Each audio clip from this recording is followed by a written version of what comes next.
Hello friends, कैसे हैं आप सब। स्वागत है आपको अपने यूट्यूब चैनल प्रतिभा एजुकेशन में। दोस्तों, पिछले वीडियो में हम लोगों ने 42वीं प्रीवियस ईयर क्वेश्चंस के 100 प्रश्न को हम लोगों ने कर लिया। इस वीडियो में हम लोग 101 से लेकर 125 तक के क्वेश्चन करेंगे, यानी टोटल 25 क्वेश्चंस करेंगे। तो चलिए बिना समय गवाए शुरू करते हैं आज का ये प्रैक्टिस सेट। तो दोस्तों, इस वीडियो का पहला क्वेश्चन और प्रैक्टिस सेट का क्वेश्चन नंबर 101 कह रहा है कि निम्नलिखित में से कौन सा अम्ल सिरके में उपस्थित है। तो सिरके में कौन सा अम्ल रहता है? सिरके में रहता है एस्टिक अम्ल। सिरका में 6 से 8% एस्टिक अम्ल पाया जाता है। यह भी स्वाद में खट्टा होता है और इसका उपयोग अचार बनाने में किया जाता है। ठीक है मित्रों, नेक्स्ट क्वेश्चन है क्वेश्चन नंबर 102। क्वेश्चन नंबर 102 कह रहा है कि प्लास्टर ऑफ पेरिस का सूत्र है। तो प्लास्टर ऑफ पेरिस का सूत्र है CaSO4 × 2H2O। तो प्लास्टर ऑफ पेरिस का सूत्र CaSO4 × 2H2O है। ठीक है मित्रों, जिप्सम को तीव्रता से गर्म करने पर यह पूर्ण रूप से निर्जलीय होकर कैल्शियम सल्फेट बनाता है। इसका उपयोग मूर्ति बनाने, शल्य चिकित्सा में टूटी हुई हड्डी को प्लास्टर, यानी हड्डी उड्डी टूट जाएगा उसमें जो प्लास्टर किया जाता है वो प्लास्टर ऑफ पेरिस से होता है। तो इसका सूत्र होता है CaSO4 × 2H2O। ठीक है मित्रों, नेक्स्ट क्वेश्चन है क्वेश्चन नंबर 103। क्वेश्चन नंबर 103 कह रहा है कि निम्नलिखित में से किसमें कार्बन नहीं है। तो इसमें से ऐसा कोई भी नहीं है जिसमें कार्बन नहीं है। हीरा भी जो है कार्बन का प्रूफ है, कोयला भी कार्बन का प्रूफ है, ग्रेफाइट भी। तो इसका आंसर होगा डी। हीरा, ग्रेफाइट, कोयला ये सभी जो है कार्बन के क्या है, अपरूप है, कार्बन के ही अपरूप है। तो इसमें से कोई नहीं आंसर होगा। नेक्स्ट क्वेश्चन है क्वेश्चन नंबर 104। क्वेश्चन नंबर 104 कह रहा है कि सूर्य पर ऊर्जा का निर्माण होता है, यानी सूर्य में जो एनर्जी का निर्माण होता है वो कैसे होता है। तो वो नाभिकीय संलयन द्वारा होता है। सूर्य में एनर्जी का निर्माण नाभिकीय संलयन द्वारा होता है। नेक्स्ट क्वेश्चन है क्वेश्चन नंबर 105। क्वेश्चन नंबर 105 का है कि विटामिन सी का रासायनिक नाम यानी केमिकल नेम क्या है। तो विटामिन सी का रासायनिक नाम है एस्कॉर्बिक अम्ल।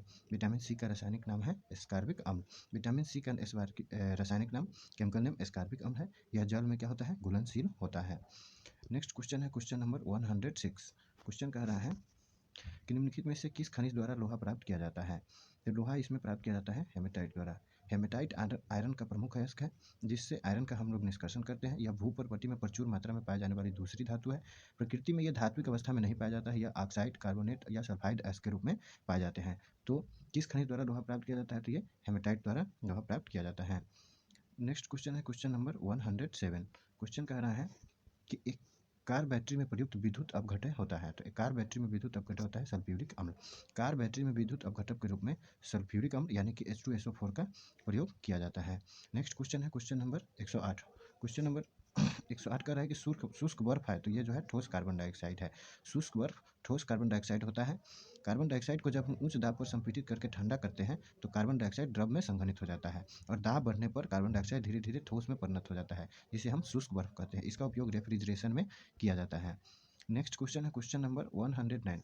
क्वेश्चन कह रहा है कि प्रकाश विकिरणों की प्रकृति होती है, नेचर होती है। तो ये तरंग और कण दोनों के समान होती है। नेक्स्ट क्वेश्चन है क्वेश्चन नंबर 110। क्वेश्चन कह रहा है कि सूर्य के प्रकाश का धरती की सतह पहुंचने में कितना समय लगने वाला समय कितना है। तो सूर्य का प्रकाश का धरती पर पहुंचने में लगने वाला समय 8 मिनट 5 सेकेंड, यानी सूर्य प्रकाश धरती पर आने में 8 मिनट 5 सेकेंड का समय यानी कि 530 सेकेंड का लगभग समय लगता है। नेक्स्ट क्वेश्चन है क्वेश्चन नंबर 111। क्वेश्चन कह रहा है कि ध्वनि का वायु में वेग अनुमानतः कितना है। तो 303 मील प्रति सेकेंड है। ध्वनि का वायु में वेग 303 मील प्रति सेकेंड है। तो इसका आंसर बी होगा। ध्वनि का वेग अलग अलग माध्यमों से अलग अलग होता है, अलग अलग माध्यम में अलग अलग होता है। ठोस में सबसे अधिक होता है, उसके बाद द्रव में और सबसे कम गैस में होता है। वायु में ध्वनि का वेग 332 मील प्रति सेकेंड होता है।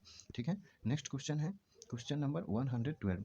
क्वेश्चन कह रहा है कि पानी का घनत्व अधिकतम होता है। तो पानी का आयतन सबसे न्यूनतम 4 डिग्री सेल्सियस पर और घनत्व जो है सबसे अधिकतम होता है 4 डिग्री सेल्सियस पर। तो इसका आंसर बी होगा। नेक्स्ट क्वेश्चन है क्वेश्चन नंबर 113। क्वेश्चन कह रहा है कि सर सीवी रमन को भौतिकी का नोबेल पुरस्कार किस वर्ष प्राप्त हुआ। तो सीवी रमन को भौतिकी का नोबेल पुरस्कार प्राप्त हुआ 1930 में। डायनामाइट के आविष्कारक अल्फ्रेड नोबेल की स्मृति में स्वीडन सरकार द्वारा 6 क्षेत्रों में नोबेल पुरस्कार प्रदान किया जाता है। चिकित्सा में, साहित्य में, भौतिकी में, रसायन में, शांति में और अर्थशास्त्र में। 1930 में सीवी रमन को यह पुरस्कार रमन प्रभाव के लिए मिला था। किसके लिए मिला था? रमन प्रभाव के लिए। नेक्स्ट क्वेश्चन है question number 14। Question number 14 gap है फिर भी बता देते हैं।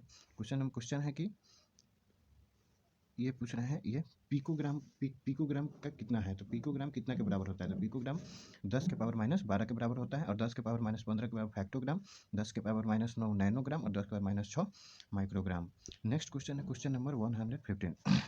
क्वेश्चन कह रहा है कि 70 एवं 100 के बीच कितनी यमज, यमज मतलब कि जुड़वा अभाज्य संख्या है, तो 70 से 100 के बीच 3 गो अभाज्य जुड़वा संख्या है, 73 93 79 89 और 87 97। नेक्स्ट क्वेश्चन है क्वेश्चन नंबर 116।